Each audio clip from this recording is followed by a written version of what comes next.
누구의 출근 모습이네요. 예. 안대희 국무총리 후보자에 대한. 예, 안대희 후보가 오늘도 휴일인데도 오늘 10시 전에. 알겠습니다. 아유, 감사합니다.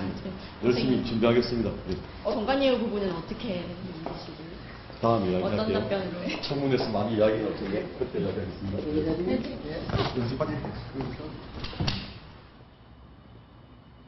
방금 보신 영상 아시겠지만 저희가 준비한 다음 뉴스는 안대희 국무총리 후보자에 대한 소식입니다. 일단 16억 수임료에 대한 논란이 지금 생기고 있고요.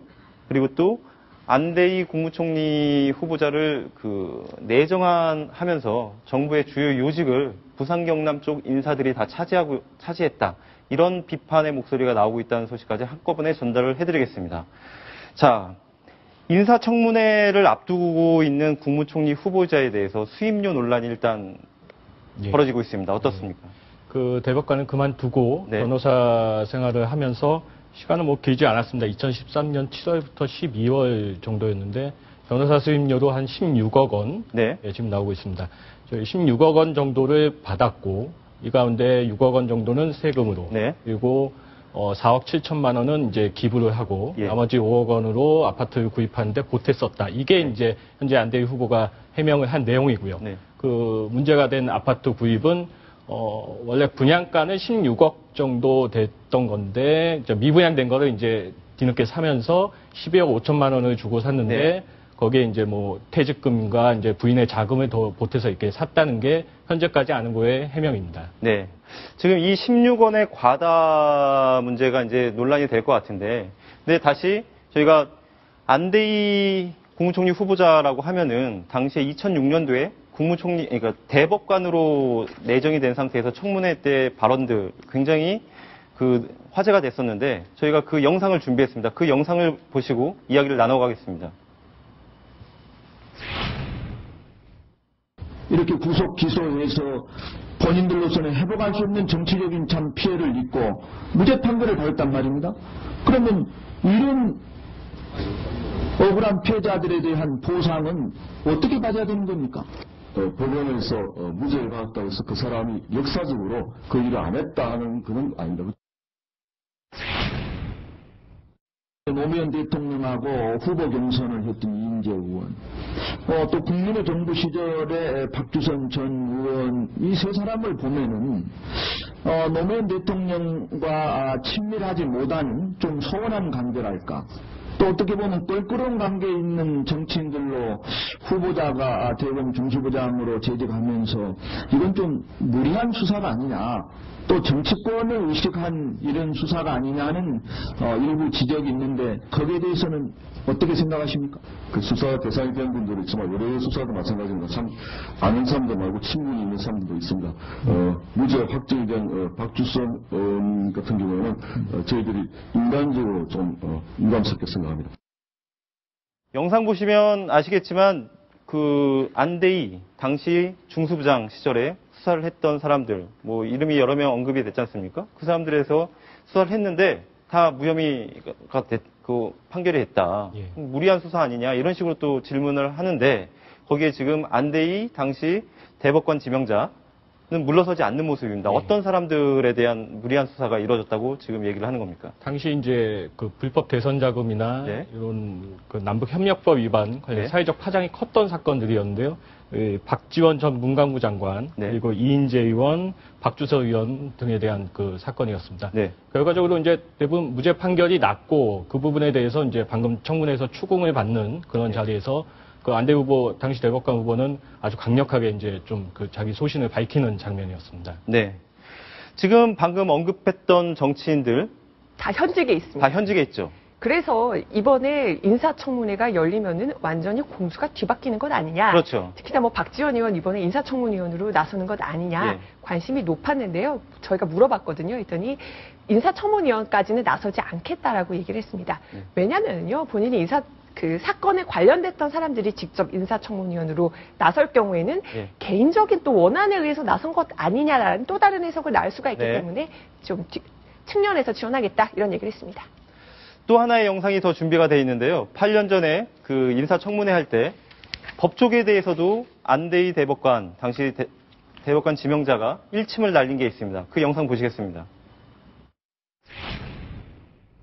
변호사들은 적정한 보수에 대해서 한번 생각해 보셔야 되고, 판검사는 그동안 가져왔던 여러 가지 보수 이외의 사회적 우대 이런 데 대한 환상 이런 것도 좀 없어져야 되고, 결국은 좀 창의적인 엘리트들이 다른 분야에 또 많이 가서 국가를 경제 문제라든지 이런데 가는 그런 분위기가 좀 전반적으로 한번 검토되는 것이 좋지 않을까 이렇게 생각이 됩니다. 저는 개인적으로 한 말씀 드리면 아들이 있는데 법대에서 상교로 지나간다고 해서 잘했다고 그랬습니다. 어떻게 보면 자신의 터전이고 고향이라고 할 수 있는 법조계에 대해서 적정한 보수를 받아야 된다라고 하는 대목이 이제 귀에 들어오는데요. 예. 근데 저기서 말하는 적정한 보수라는 거는 당시에 얘기가 됐던 것보다 조금 덜 받아야 된다라는 취지로 들리거든요. 예. 근데 지금 저희가 앞서서 방금 그 뉴스를 전달을 해드렸지만 대법관 끝나고 나서 5개월 동안 16억 원의 소임료를 받았어요. 뭐 법조계 내에서는 그거 많은 거 아니다라고 얘기하는 사람들도 있는데 서민들이 그거 받아들이기에는 5년간 16억이면 상상할 수 없는 그런 수입이거든요. 예. 어떻게 이거를 매칭시킬 수가 있을까요? 안대희 후보가 사실 국민검사라는 네. 타이틀을 딱 얻고 있는데 배경에는 좀 청렴한 그리고 자기가 몸담고 있는 조직에 대해서도 쓴소리를 마다하지 않는 그런 부분 때문에 사실 국민들한테 그런 그 호칭까지 받았는데 지금 이번에 논란이 된 수임료 16억 원은 사실 그런 이미지와는 좀 배치가 되는 게 아닌가. 사실 이 점 때문에 앞으로 청문회에서도 좀 논란이 될 것으로 예상이 됩니다. 일단은 저희가 앞서서 보여드린 영상에서 밝힌 것과 네. 인사청문회에서 할 말이 많은데 그때 예. 밝히겠다라고 하면은 예. 어느 정도 소명이 되지 않을까 이렇게 한번 기대를 해보겠습니다. 그런데 안대희 전 대법관을 국무총리 후보로 지명을 하면서 정부의 요직을 PK 인사들, 부산 경남 쪽 인사들로 다 싹쓸이를 했다라는 이런 비판이 나오거든요. 왜 그런 겁니까?